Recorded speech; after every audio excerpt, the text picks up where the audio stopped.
from the beginning of this situation where they just basically built a pipeline unilaterally through your land here, no consultation.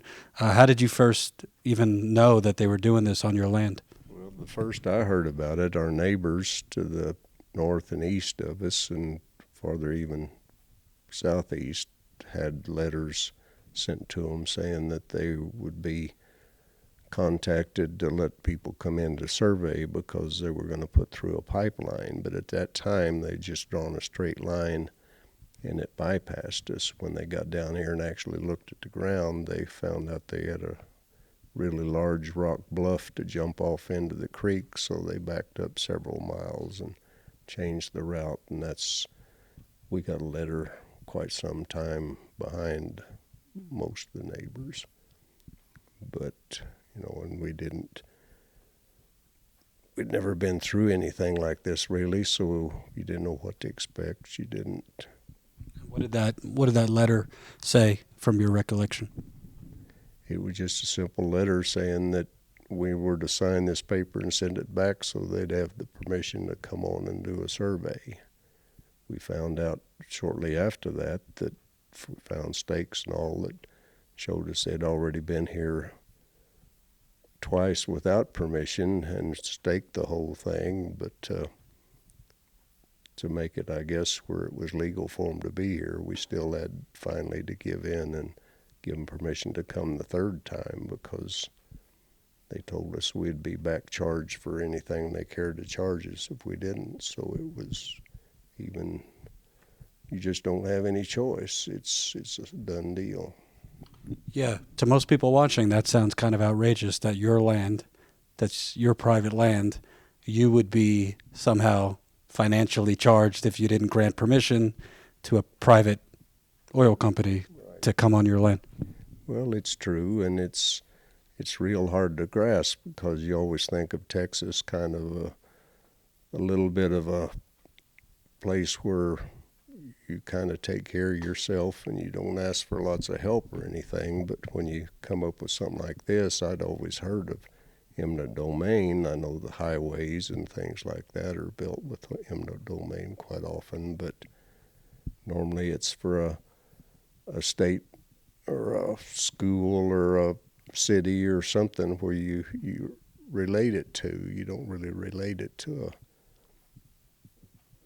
company that probably doesn't have anything to do with the U.S. for the most part. It's just an economical project, and I couldn't believe it.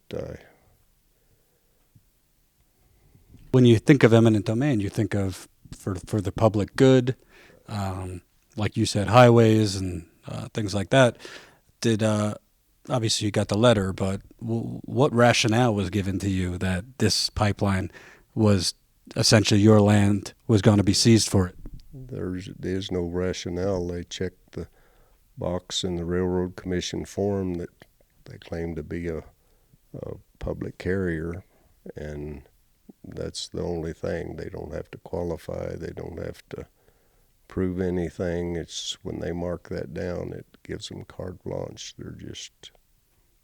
It's a done deal. So they say all they have to do is say they're a public carrier. What does that mean? I guess that they are in commerce, that they're going to buy and sell, and it has nothing to do with a U.S. company or anything else. They told originally the gas was going to be used in Mexico for electricity. Well, we find out after the fact that it's basically going to the Gulf of Baja, and it's already compressed when it goes through the pipeline towards 1,500 psi, but they'll put it on ships and it'll go to the Eastern Rim, apparently. Yeah, here Asia. Yeah. And this whole situation you've been in, how has it felt? Because for me, if I had kept a ranch and all the tasks that go on with keep the upkeep, the animals, I would almost feel like a prisoner on my own property. You feel like a second-rate citizen. The only thing you've got a right to do is pay your taxes and get out of the way when they tell you they're coming.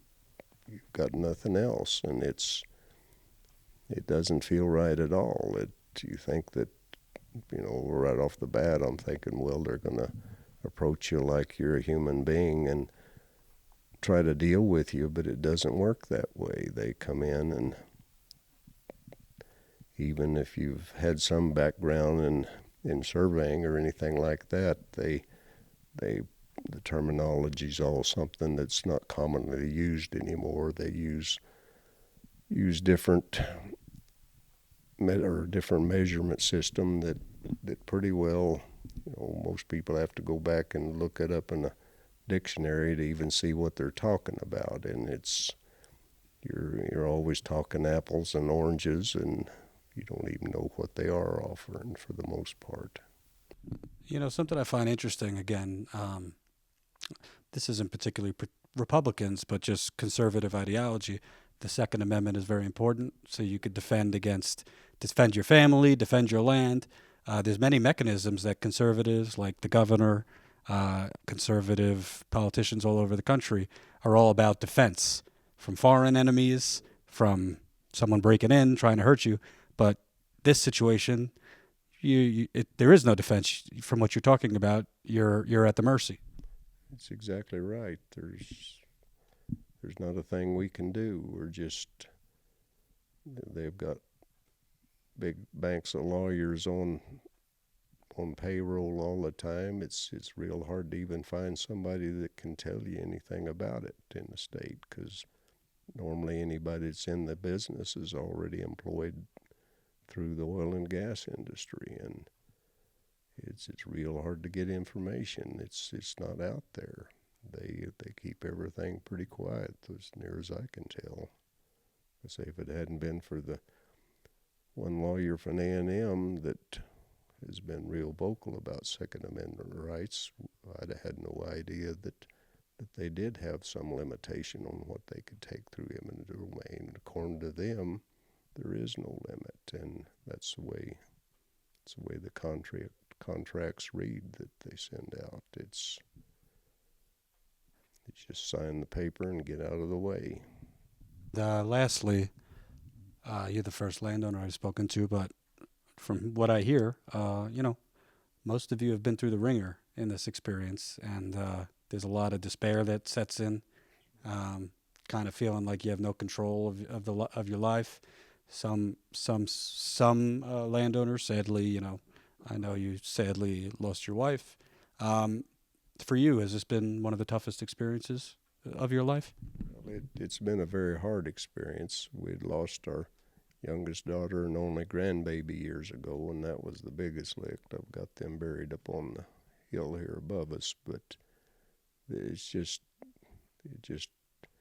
you understand that accidents happen, but this is no accident. This is just something that's been planned and drug out and pushed through here and there, and we find out we have no rights.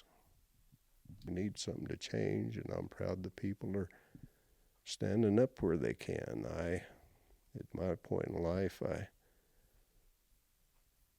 don't really want to cause a bunch of aggravation, but I don't appreciate it at all to have it forced upon me like this and my family, and it's just not right. Thank you. I appreciate your time.